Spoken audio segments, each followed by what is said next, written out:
Kroşe örgü atölyesinden herkese merhaba. Bugün çok kolay, tek parça örülen bir yelek anlatacağım size. T model yelek, tığ işi yapacağız. Şimdi modele öncelikle arkadan başlayacağız. Ortalama 500 grama yakın ip kullandım. Bu small beden için, medium, large beden için biraz daha artar. X large için daha da fazla artar.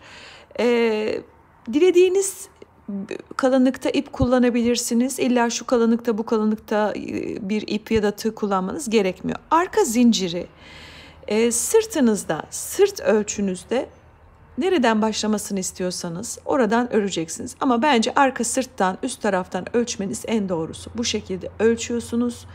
Yanına ekstradan 4-5 parmak daha zincir çekiyorsunuz. Neden? Tığ işinde ördükten sonra zincir kendini toplar. Bir de yelekte biraz bol örmeniz gerekiyor. Yani dar, tam sırt ölçünüzde yaparsanız yeleğiniz çok dar olur ve kötü durur. O yüzden olabildiğince bol, yeleğinizin hangi bollukta olmasını istiyorsanız sırtınızdan bir ölçü alabilirsiniz. Zincir sayısı vermiyorum. Kullandığınız ip kalınlığı herkeste farklı olacağı için farklı bir sonuç çıkar. Gevşek bir zincir atıyorsunuz ki üzerinde daha rahat çalışabilmeniz için. Şimdi ben size küçük bir model üzerinde göstereceğim ama sizin atacağınız zincir genişliği böyle bu şekilde sırtınız ölçüsünde yandan pay bırakarak yelek olacak biçimde bir zincir çekmenizi istiyorum. Zincirinizi çektiniz. 1, 2, 3 zincirle yukarı çıkıyorsunuz. İpi tığın üzerine alıyorsunuz. İlk boşluğun içine bir tane ikili trabzan. Yanına bir tane ikili trabzan. Tüm zincir boşluklarına birer tane ikili trabzan yaparak ilk sırayı bu temel sıramız olacak. Sonra da model iki sıranın birbirini tekrar etmesi şeklinde ilerleyecek. Şimdi bu bizim temel sıramız. Temel sırayı bu şekilde bitirdiniz. Yukarı çıkıyorsunuz 1, 2, 3 tane zincirle. Şimdi ilk sıra metodunu anlatıyorum. Bakın. Buradaki 3 zincir bizim ilk trabzanımız olarak kabul edeceğimiz bir bölüm. Bunun boşluğu şurası. Alt boşluğu burası. Bunun üzerinde çalışmayacağız. İkinci trabzanımızı alttaki ikinci trabzanın sol üst köşesindeki boşluğun içine yaparak başlayacağız. Çünkü bu boşluğa ait olan bu 3 zincir. İkinci bakın. İkinci trabzanın üzerindeki sol boşluğa batarak ikinci trabzanımızı yapacağız. Aksi takdirde ilk boşluğa batarak başlarsanız modeliniz genişler. Şimdi 2 tane trabzanı yan yana yaptık. 2 tane zincir çekiyorum, ipi doluyorum. Bakın 1, 2 boşluk atlıyorum. 3. boşluğun içine bir tane ikili trabzan. Sonra hemen onun yanındaki boşluğun içine de bir tane daha ikili trabzan yapıyorum. 2 zincir çekiyorum, ipi doluyorum. 1, 2 trabzan 2 boşluk atlıyorum. 3. boşluğun içine bir tane ikili trabzan. Sonraki boşluğun içine ikinci ikili trabzan. 2 tane zincir çekiyorum. 1, 2, 3. boşluğun içine bir tane ikili trabzan. Onun yanına yine bir tane daha ikili trabzan. 2 zincir çekiyorum. 3. boşluğa sıra sonuna kadar bu mantıkla gidiyoruz. Sıranın sonunda 2 tane zinciri çektik. Bakın burada 2 tane atlayıp 2 zincir yapma payı kalmamış olabilir yan yana. O zaman şöyle yapacağız sıranın sonunu. İlk sırada çok önemli olmadığı için buraya bir tane trabzan yaptım. Hemen aynı boşluğun içine de yani 2 trabzanla bitirmek zorundasınız. 2 trabzan aynı boşluğun içinde de bitirebilirsiniz. Yeriniz varsa yan yana 2 boşluğun içine yaparsanız daha düzgün olur ama ben saymadan başladım. Yani zincir sayısını önemsemediğim için böyle göz kararı hemen 2 tane trabzanla başlıyorsunuz, 2 tane trabzanla bitiriyorsunuz. İlk sırada nereye battığınızın çok önemi yok ama bundan sonraki sıralarda önemli. 3 tane zincirle yukarı çıktınız. Şimdi ikinci sıra metodunu anlatıyorum. İpi doluyorsunuz. Bakın buradan dediğim gibi başlamayacaksınız. Bu ilk boşluk 3 zincire ait boşluktur. Hemen ikinci trabzanın sol üst tepe noktasına batıyorsunuz. Böyle başladınız. Yani 2 trabzanın üzerine 2 trabzan yapmış oldunuz. Bu büyük boşluklara ne yapacaksınız? Büyük boşlukların içini de 2'şer tane trabzanla dolduruyorsunuz. Trabzanların tepe noktasına trabzan yapıyorsunuz.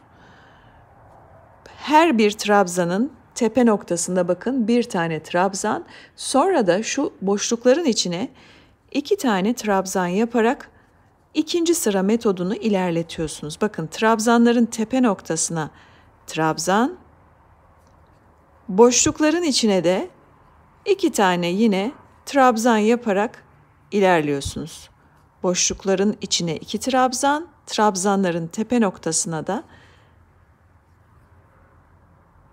Sıranın sonuna geldiğinizde boşluğu 2 trabzanla doldurduktan hemen sonra bakın buraya 2 trabzan yapmayı unutmuyorsunuz. Her bir trabzanın tepe noktasına birer tane trabzan yaparak buradaki 2 trabzanın tepe noktasına 2 trabzan yapıp bitiriyorsunuz.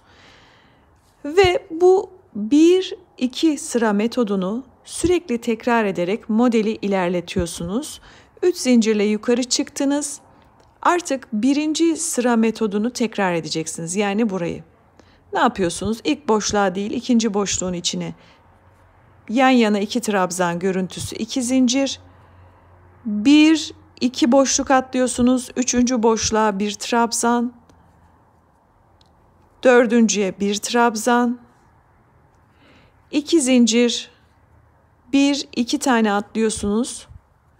Burada önemli olan bakın aynı hizada 2 tane trabzanın aynı hizada olmuş olması. Modeli düzgün ilerletirseniz zaten bu şekilde kendiliğinden böyle bir görüntü ortaya çıkar. Ama bir yerde bir yanlış yaparsanız, yanlış atlarsanız model kayar.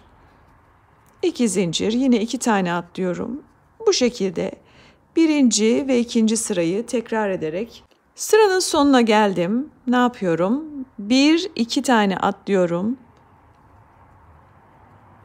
Buraya ve buraya birer tane trabzan yaparak mutlaka 2 trabzan yan yana bitiriyorum. 3 zincirle yukarıya çıkıyorum ve trabzanların tepe noktasına birer trabzan, boşluklara da 2'şer trabzan yaparak 2. sıra metodunu tekrar ediyorum. Bakın trabzanın tepesine bu kadar detaylı anlatıyorum çünkü örmeyi yeni öğrenenler için detaylı anlatımın önemli olduğunu düşünüyorum. Hızlı geçtiğimde de bu sefer örgü örmeyi iyi bilmeyen izleyiciler keşke daha detaylı anlatsaydın diyorlar. O yüzden bu şekilde ilerliyorum. Şimdi bu modeli omuz hizasına gelinceye kadar ilerleteceğiz. Yani omuz noktasına gelene kadar kaç santim olmasını istiyorsanız üzerinizde ölçerek, boyunu ölçerek omuzunuza denk gelecek olan kısma, kol kesmeyeceğiz çünkü omuza kadar örüyorsunuz. Evet, ben buradan başladım. Buraya kadar 35 santim uzunluğunda bir parça ördüm. Şimdi bu 35 değil de 50 santim de olabilir. Ben kısa bir yelek yapacağım.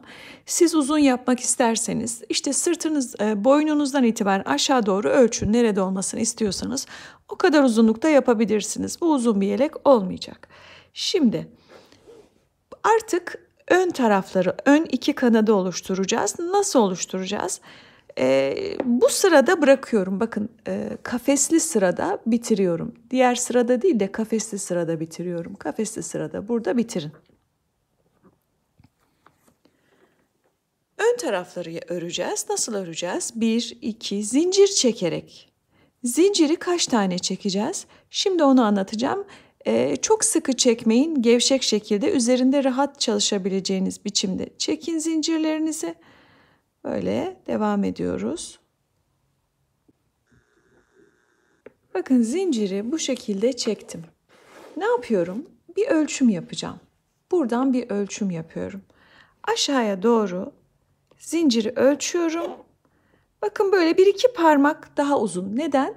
Çünkü örüldükten sonra tığ işinde zincir biraz kendini toplar. O yüzden bir iki parmak daha uzun olacak şekilde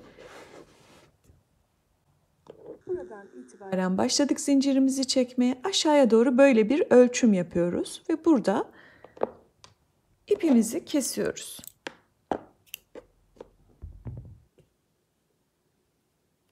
Kestim ve buradaki zinciri bıraktım. Şimdi burada kaç tane zincir çektiğinizi sayacaksınız. Aynı uzunlukta buradan itibaren şu uca tığınızı geçirip kaç tane zincir çektiyseniz o ölçüde buraya da zincir çekiyorsunuz bu şekilde. Bakın burada da yine aşağı kadar olacak şekilde diğer taraflı eşit uzunlukta bir zincir çektim. Burada da bu zincirim var, burada da bu zincirim var. Şimdi zinciri düzeltiyorsunuz önce elinizle şu şekilde. Modelimize başlıyoruz.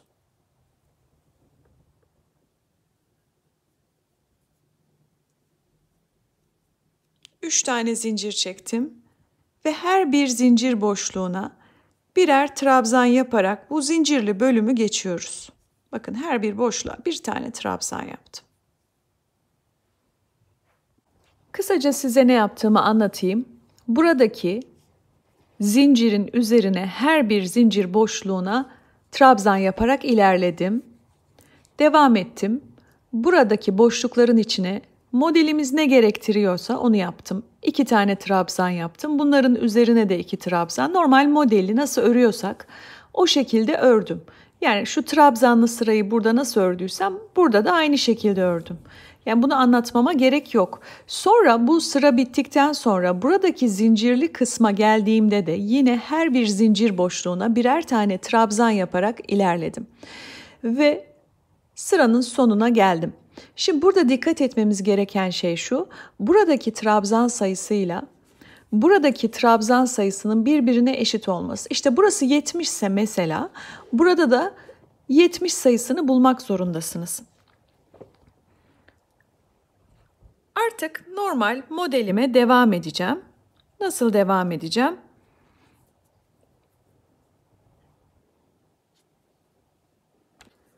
Yukarıya yine 3 zincirle çıktım ve buraya hemen bu şekilde 2 tane zincir. Yine burada ne yapıyorsam, buradaki boşlukları nasıl yaptıysam burayı da aynı şekilde yapacağım. 2 zincir çektim, 2 boşluk atladım ve devam ettim. Burada önemli olan şu noktaya geldiğinizde, bu noktaya geldiğinizde modeli düzgün ilerletmeniz. Şu 2 trabzanın tepe noktasına 2 trabzan denk gelirse, yani bu boşluklar birbirleriyle orantılı şekilde yukarıya da aynı şekilde ilerletirseniz çok daha şık durur. Ama çok da problem etmeyin bu şekilde ilerlemiyorsa, çünkü katlama kısmına denk geleceği için çok da önemli değil. O yüzden mesela buraya geldiğinizde buradaki boşlukla bir üstündeki boşluk aynı yerde değilse büyük problem değil bu. Çünkü yaka kıvrılacağı için o çok gözükecek bir şey değil. O yüzden normal modelinizi buradan başlayarak bu şekilde devam ettiriyorsunuz sıranın sonuna kadar. Artık öreceğiniz genişlik çok çoğalacak. Neredeyse 3 katına çıkmış olacak buradaki genişliğin.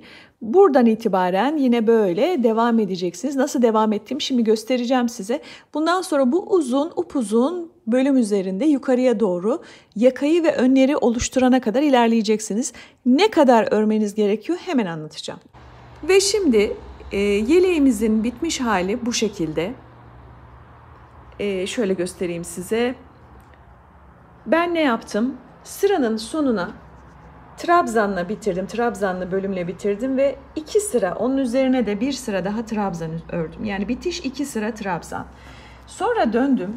Kol kenarlarından da yine trabzan geçtim. Her bir boşluğa 2'şer tane trabzan yaparak burada aşağıda şunu katladığımızda buraya denk geleceği için düzgün durması açısından trabzan geçtim. Her iki tarafa da bakın. Buradaki uzunluk ne kadar oldu? Ne kadar ördüm buradan buraya kadar? bu bütün gövde kısmının yarısından biraz daha fazla ördüm. Neden? Çünkü yakayı kıvıracağımız için önde açıklık kalmaması açısından şöyle göstereyim size. Bakın burayı aldığımızda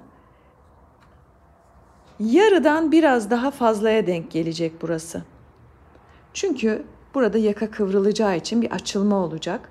Dolayısıyla şuranın biraz yarıdan fazla olması gerekiyor ördüğünüzde. Şu uzunluğun buranın yarısından fazla olması gerekiyor. Buralara düğme dikebilirsiniz.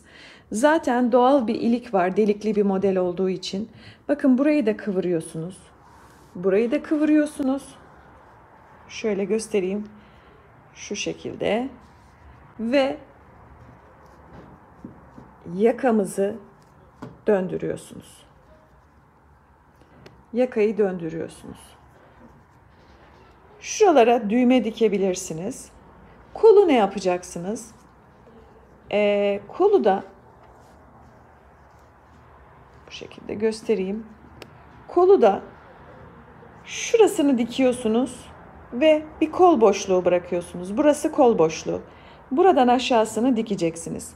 Burada da aynı ölçüde buradan aşağısını dikiyorsunuz ve kol boşluğu bırakıyorsunuz. Kolu diktikten sonra isterseniz bir sık iğne geçebilirsiniz iki taraftan da. Burada delikler olduğu için düğmenizi rahatlıkla geçirebilirsiniz. Yeleğimizin anlatımı bu kadar. Anlaşılmayan bir şey olursa yorumlara yazabilirsiniz. Abone ol tuşuna basarak kanalıma abone olabilirsiniz. Hepinize kolay gelsin.